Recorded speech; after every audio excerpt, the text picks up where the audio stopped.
Welcome to decoding CSS and PMS environmental science की series के साथ मैं हूं सायरा नौरीन। हम लोग environmental history of environmental thoughts and movements cover कर रहे थे और आज हम उसका नेक्स्ट टॉपिक करेंगे जो है United nation conference on human environment 1972। इस लेक्चर के हम आउटलाइन देखें तो इसमें हम इस कॉन्फ्रेंस का इंट्रोडक्शन देखेंगे, इस कॉन्फ्रेंस के आउटकम प्लस इसका एजेंडा क्या था और स्टॉकहोम डिक्लेरेशन क्या था। उसके बाद हम इस डिक्लेरेशन के जो प्रिंसिपल्स हैं वो कवर करेंगे, प्लस इसके अंदर जो United Nation Environment Programme set किया गया था वो और उसके रिजल्ट जो हैं उन एक्टिविटीज़ के वो हम कवर करेंगे। United nation conference on human environment 1972 ये स्टॉकहोम स्वीडन के अंदर हुई थी 5 जून टू 16 जून 1972 के अंदर। इसके अंदर 113 कंट्रीज़ ने पार्टिसिपेट किया था, 19 inter governmental agencies and 400 IGOs and NGOs ने पार्टिसिपेशन की थी।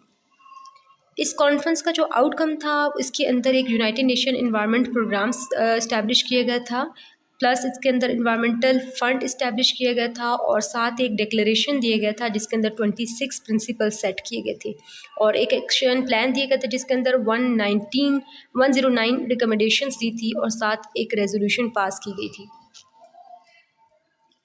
अगर हम एजेंडा देखें United nation conference on human environment तो इसका जो मेन एम्फेसिस था वो ये था कि हम अपने एनवायरनमेंट को डिफेंड करेंगे और इम्प्रूव करेंगे। प्लस साथ ही जो इंडस्ट्रियल रेवोल्यूशन आया था तो इंडस्ट्रियलाइजेशन की वजह से जो इन्वायरमेंटल प्रॉब्लम्स थे वो इस एजेंडा के अंदर इंडिकेट किए गए कि कौन कौन से प्रॉब्लम्स आ रहे हैं। प्लस अंडर डेवलप्ड कंट्रीज़ को प्रमोट करना था। साथ ही इसके अंदर रिकमेंडेशन सेट की गई थी जो कि गवर्नमेंट्स कम्युनिकेट करेंगी about environmental issues. Stockholm declaration देखें तो इसके अंदर टोटल 26 प्रिंसिपल्स थे जो इसका मेन कंसर्न था इन्वायरमेंट और डेवलपमेंट से रिलेटेड। एक एक्शन प्लान था, 109 रिकमेंडेशंस और एक रेजोल्यूशन था और जिनका मेन पर्पस था कि हमने ह्यूमन राइट्स को मेंटेन करना है, नेचुरल रिसोर्सेज को सेफ गार्ड करना है, अर्थ की कैपेसिटी को मेंटेन करना है और जितने भी हमारे रिसोर्सेज हैं रीन्यू रिसोर्सेज की तरफ हमने मूव करना है, वाइल्ड लाइफ को सेफ गार्ड करना है और हमने नॉन रिन्यूएबल रिसोर्सेज के शेयर को कम करना ताकि वो एग्जॉस्ट ना हो जाए और पोल्यूशन का एक लेवल सेट करेंगे कि पोल्यूशन जो है वो उस लेवल से ज़्यादा एक्सीड ना कर जाए।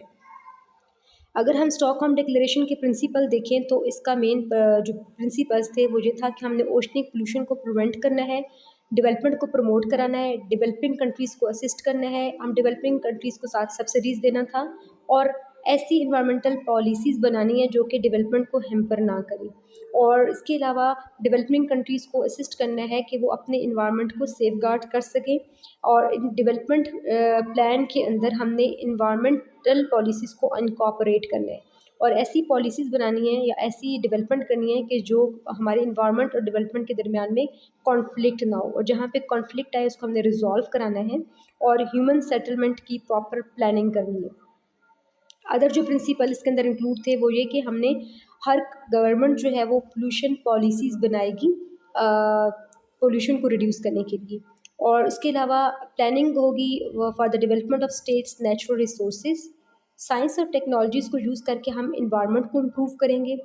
एजुकेशन के अंदर हम इन्वायरमेंटल एजुकेशन को एसेंशियल किया जाएगा, इन्वायरमेंटल रिसर्च को प्रमोट किया जाएगा और जितने भी रिसोर्सेज हैं उनको एक्सप्लॉइट ऐसे नहीं करना कि वो इंडेंजर हो जाए और इसके अलावा जितने भी जो स्टेट्स हैं जहाँ पर रिसोर्सेज इंडेंजर हो रहे हैं उनको हमने कंपनसेशन प्रोवाइड करनी है और हर नेशन अपना ओन स्टैंडर्ड अपनी एक own national environmental policy set करेगी और इसके अलावा जितने भी इश्यूज़ हैं उसके अंदर हम इंटरनेशनल इश्यूज़ को इनकॉर्पोरेट किया जाएगा उन पॉलिसीज़ के अंदर और इंटरनेशनल ऑर्गेनाइजेशन जो है वो हेल्प करेंगी कंट्रीज़ को एनवायरनमेंट को इम्प्रूव करने के लिए और जितने भी वेपन्स ऑफ मैस डिस्ट्रक्शंस हैं उनको एलिमिनेट किया जाएगा।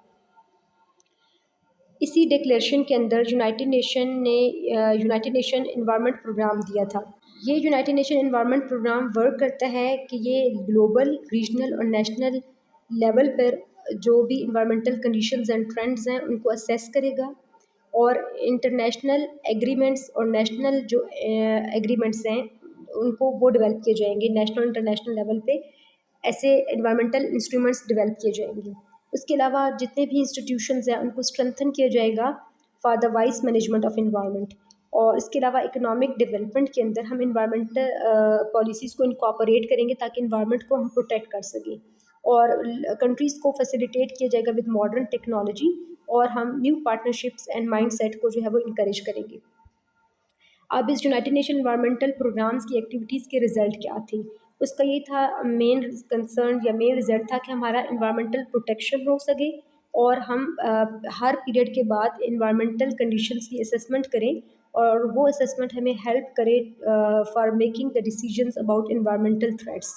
और हर कंट्रीज़ जो है वो, और जो है इन एनवायरमेंटल थ्रेट को प्रॉपर रिस्पॉन्स करने के लिए जो भी कंट्रीज़ हैं उनको सपोर्ट प्रोवाइड की जाएगी ताकि वो सस्टेनेबल डेवलपमेंट कर सके, keeping in mind the environmental considerations.